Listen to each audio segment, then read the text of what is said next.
Japan's authorities have seized the passport of a journalist planning to travel to Syria, local media say. It was necessary to confiscate Yuichi Sugimoto's passport in order to protect his life, the authorities said.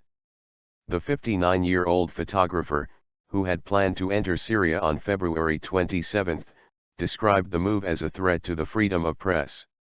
2 Japanese hostages were killed by Islamic State, militants in Syria in January. However, Mr. Sugimoto told reporters that he had no intention to visit areas controlled by IS. It is said to be the first time the Japanese government has taken such a step. The Foreign Ministry says it is in accordance with a provision in the country's passport law, that allows a confiscation in order to protect the passport holder's life.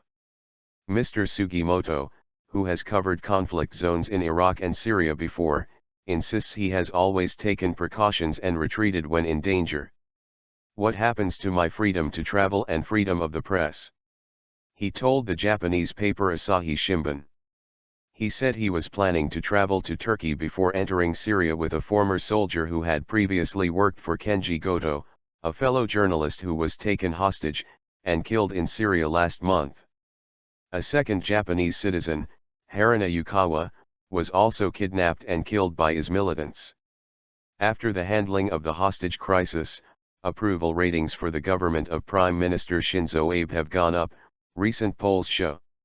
2 separate surveys conducted by the Yomiuri newspaper and Japan's news agency Kyodo indicate that up to 60% of people approve of the way the government dealt with the crisis.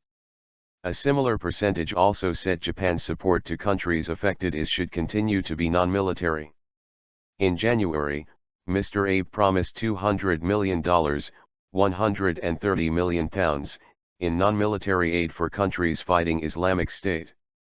Officials said that much of the $200 million fund would be focused on helping refugees displaced from Syria and Iraq.